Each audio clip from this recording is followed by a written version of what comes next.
What's up, everybody? Nate, Startup Nation. Thanks for joining. I'm not sure what episode we're on. Pretty high up there. I got Izzy B here today, the famous Izzy B, Isabella Janovic. I brought her on specifically because I think a lot of people can relate to her. She has a business doing social media marketing. She is a professor at a local college. She has a running club. She does a ton of different fitness-related things.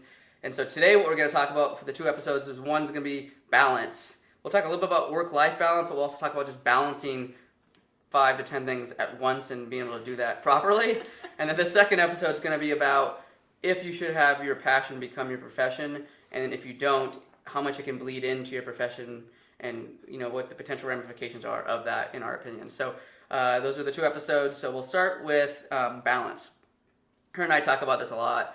I have a lot to say on it because I'm always one talking. I'm going to start with you. So why don't you give people the 30-second elevator speech of who you are and what you're about, so they understand kind of your background, and then what your day looks like and how balance plays a big role into that. So I'm the owner of Janovic Communications, and I run a small social media marketing agency where I help small businesses right here in North County with their social media content creation, community outreach, and management. I like helping small businesses because they don't necessarily have the budget to afford a full-time staff member, but they know that they need to have social media. So kind of in short, a freelance social media marketer. I'm also a professor at both Cal State San Marcos and Miracosta College, where I teach marketing classes and social media marketing. I'm the founder of UltraBuds, ultra running social club, where we run 2 or 3 times a week. We go travel to races together and just have a good time. Hard pass. Ultras meaning more than 26.2 miles, usually 50Ks and 50-mile races. So. She's crazy. And then I also just launched a second business a year ago called Ghost Runners Coaching, where my business partner and I coach ultra runners on running, nutrition, and strength and conditioning and mobility, and how to get them ready for ultra races. So very busy lady. But I make sure that I have Isabella time, is what I call it, so that I can get away and just go for fun runs by myself, spend time with my family. I'm very fortunate that my family lives close, so it's easy to see them, and spend time with my 3 rescued pit bulls. Pretty much, yeah. So let's talk a little bit about balance. I've got that question a lot. In fact, I got it just 10 hours ago from somebody at Hardcore Fitness in Vista saying, I don't understand how you are able to do everything you do. And where do you find the time for that? For people that know me, I have a 12-week-old baby, married, a couple dogs too. We have some in common in that sense. And then multiple businesses. I think it's 6 at this point. And some of them aren't small. I mean, a few of them are in the millions of dollars. And so how do you do that? And so I'll get into how I do that in a little bit. I'm guessing a lot of it has some similarities to what you do. Mm-hmm. So you have a business running, teaching running, you have then a running group, mm-hmm. Then you have a telecommunications, and you teach at 2 schools. Yep. Plus all your bullshit you have. Yep. Personally. So taxes. Yeah, exactly. Yeah. Thanks, Donald. So talk a little bit about how you realistically balance that. And you can be pretty transparent. I think people need to understand that the word no is okay, and we'll talk about that today. And how you balance, all these things going on, and how do you prioritize too, right? Because clearly you're not going to be able to get to everything every day. Right. Well, I use a lot of project management software, and there's a ton out there, free versions, paid versions, and that keeps me on track. I use my calendar a lot, and I also block my calendar for me time. So my workouts, my personal time, spending time with my husband, make sure that I babysit my niece and nephew a couple times a month. Mm-hmm. At least call my parents once a week. Mm-hmm. I may not be able to see them every week, but I schedule all that into my calendar. And I don't go out at night anymore. Like, those days are over. Yeah. So socially, if I want to hang out with my friends socially, it's usually running in the mountains now. It's not going to bars, going out to dinners. Save more money that way too. That's what's important to you, I guess, yeah, right? So it's not important anymore. I mean, I went through that phase in my 20s, and I'm pretty much over. It now. Mm-hmm. But I still have fun. I'll see my friends just a little less often, because it's not a priority anymore. And people kind of joke around with me that I'm a daytime person. I go to bed at like 8 p.m. So I have to get my 8 hours of sleep. I'm a busy girl. I wish. Yeah, and if I write down a lot of notes right before I go to bed at night, so that I'm not worried about it and I don't have anxiety about it, and I know that I won't forget it the next morning because I have it written down. Okay. Hey, this is my task sheet for the next morning. These are the priorities. If I don't get to everything, it's not going to be the end of the world.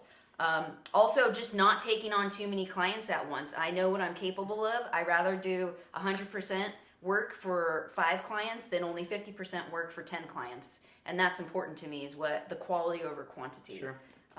Saying no to things. It's okay to say no. If you have a client come to you and it's not a good fit, it's okay to say no. Hey, I may not be the right person for this.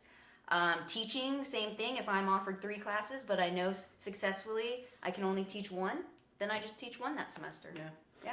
So, because I run into this a decent amount, it's lessened over the last year or two, but I get a lot of people, specifically friends or just people I know, they maybe almost get irritated with me at a certain point because I say I can't hang out. Or I'm a little bit different than you. I enjoy actually going out to do the restaurant thing. I don't go to the bars or any of that shit, but I'll go and have a nice meal, and then which probably contributes to the dad bod, right?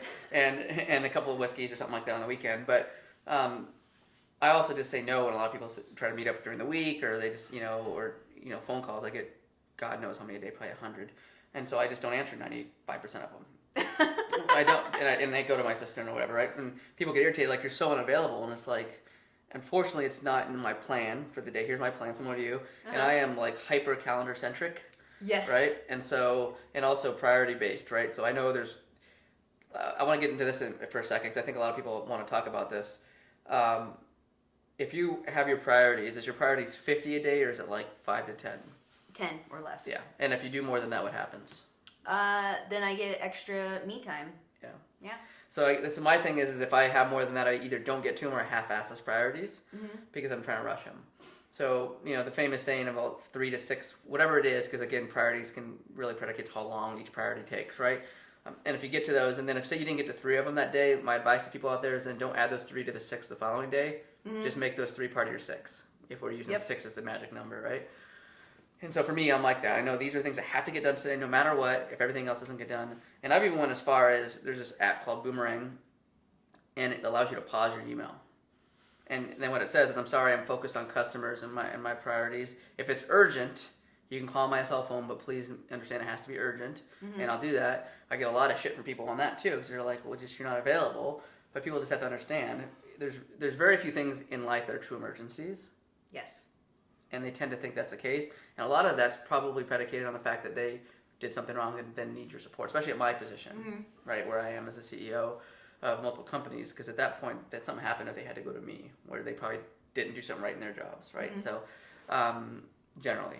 And so that's where I guess I struggle with sometimes is, well, how do you respond to friends that maybe you used to go out with? Or are those people that just kind of fallen off of your circle, and how do you deal with those types of things?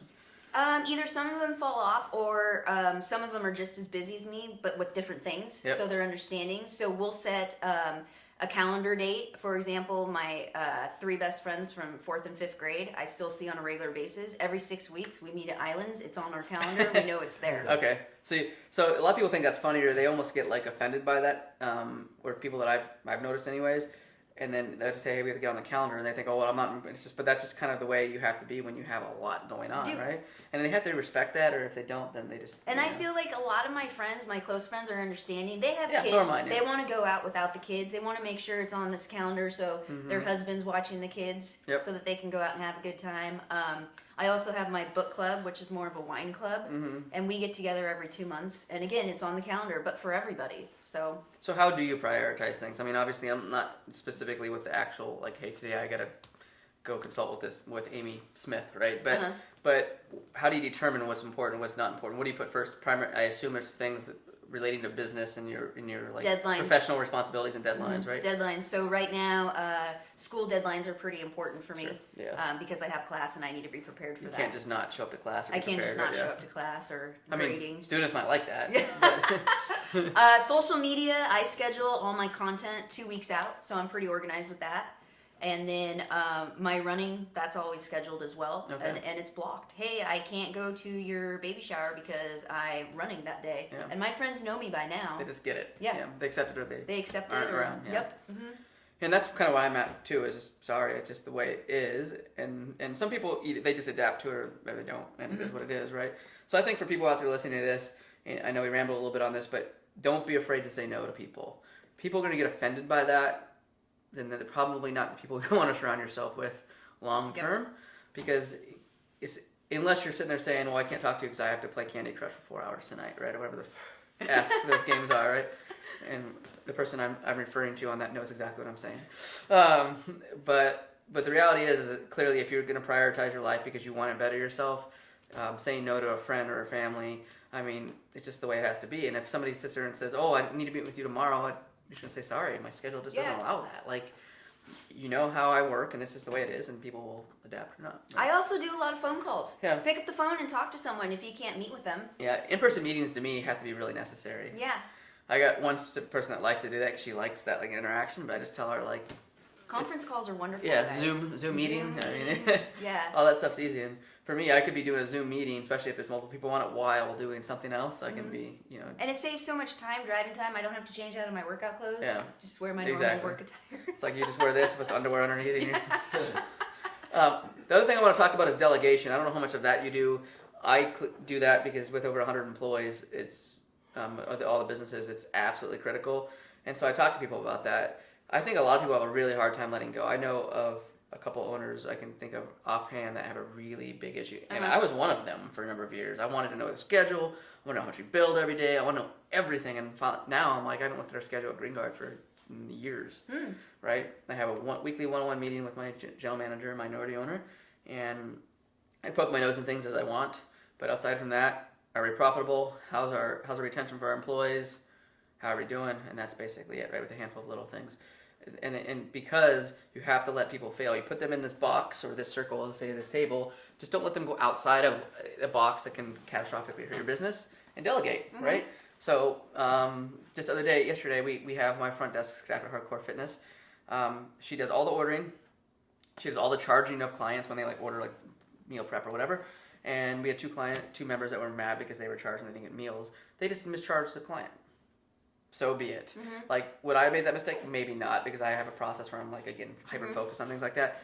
But the people that did it are 18 years old, and if she's 98% accurate, guess what? I won. Yeah. Because I'm not having to do that menial task. While she's learning to do those tasks because she's half my age, right? And she feels more important because she's now has that autonomy to do things like that. She learned from the mistake, and now I don't have to worry about it. Right? And I think the delegation of all those heavy responsibilities through process procedure is really what helps me manage all these things too, right? I had somebody make a smart ass comment to me the other day about, Nate, well, you're gonna have somebody do this for you too? And I'm like, yeah. Work smarter, not harder. Yeah, I'm sorry you're not where I'm at yet. I haven't learned that. Fine. But I just kind of smirked at him and said, yeah, I'll go ahead and do it. which I'm not, right? But that person just, they're uncomfortable with the fact that I am able and comfortable enough to do that. They're not, because they're not, that environment they're in doesn't allow them to. The CEO doesn't allow them to. It's very like micro everything. Where for me, I'm just like, I actually want employees to make mistakes as long as it's not habitual. Like if it becomes habitual, there's a different issue you got to address, right? It's either you or a process or a competency issue from the employee, right? But if you can delegate those things and they learn and then they fail and then they learn and then they fail and they learn, it's perfect because they're failing forward, right? Which is that famous speech by Will Smith. Have you seen that? I don't know if you've seen this. So my last 3 positions before I started my own company, I was a marketing director, so I was senior level and I had a staff. So you understand that. I didn't have any problems delegating. I always had a great staff. But it's a lot of work managing people. So to manage a business and to manage people, it's a lot of work, and people don't understand that until they're actually in the position. So one of the reasons also why I started my own business is because I didn't want to have to manage people, at least not right now. Yeah. I'm only 2 years into it, so we'll see as I grow. But right now I love just being in charge of things. It's easy. You know, sometimes when you have a lot of employees, you become a therapist, and I do that with my students, which I'm happy to help. I'm glad that they confide in me. I also like to empower my students. So I just like you mentioned the learning process. Let students make the mistake and see what happens, and then they can grow from it. Well, that's the arena that we're supposed to make mistakes. Yeah, exactly. I had that conversation with an employee yesterday. It wasn't fun, but I just said this isn't school. You cannot make the same mistake 10 times. If you do, you just can't be here. Yeah. Sorry, like I get it, but 10 times is egregious. Yeah, that's 1, 2, 3. I get it, right? and so, but to your point, it's one of those things where mistakes are good as long as again that you retain and learn from them. Yes. Right? So. And then with Ultra Buds, I have 4 run leaders who help me. Oh. So when I'm busy on Saturdays and So I you can't manage make people, it, just yeah. So they come and help out and lead the runs. And then with my Ghost Runners coaching, it's my partner and I 50-50. We get on the phone usually once a day, and we split everything 50-50, so not one of us is burdened. We have our calendar that we set out. Hey, you're going to be gone these days. I'll be gone these days. You cover. So we have it nicely split out, and we trust each other. She's an entrepreneur as well. I think the key point of that, and we'll finalize this episode with this, is I read an article that was about Mark Cuban and Warren Buffett and some of these really successful leaders. And the biggest thing they say to immediately increase your pay by 50%, which is kind of inherently just a suggestion. It's not quantifiable. It's through communication, right? I think people that are good communicators and good leaders inherently are going to be more successful just because the expectations of what you set for those employees or for the coaches or for whatever, or even your partner is going to make your business far more successful. Definitely. If I just say, hey, today go audit all these contracts and let me know how it turns out versus, do you understand how this works? Do you understand? Walk me through the steps. I even go as far as, okay, repeat back to me what I just said, which sounds annoying to certain people, but what you might have heard me say and what translated to you can be completely different. Definitely. Right?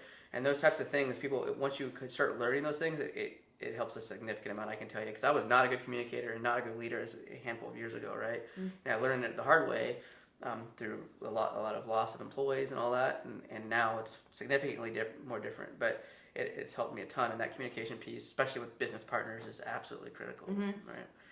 So, what did you guys have a conversation when you initially started this thing, or what makes you guys gel so well on that communication piece? Well, we met on the trails, and she runs a gym herself. So she's an entrepreneur, super hard worker, motivator, great attitude. We had good personalities. We came up with the concept of, hey, we found a hole where there's not really ultra running coaches in San Diego. They're pretty much all virtual. Yeah. Which is fine to have a virtual coach if you're kind of like a seasoned You already know ultra what you're runner. doing, yeah. But if you're trying to make that first jump to your first 50K, or maybe you need a little bit more hand holding, there wasn't a local coach in San Diego. So we partnered together. We had a lot of the same connections, partnered with a lot of race directors. We just partnered with Fleet Feet a few weeks ago. So her and I just have the same business mindset. So the synergy was there, basically, right? Definitely.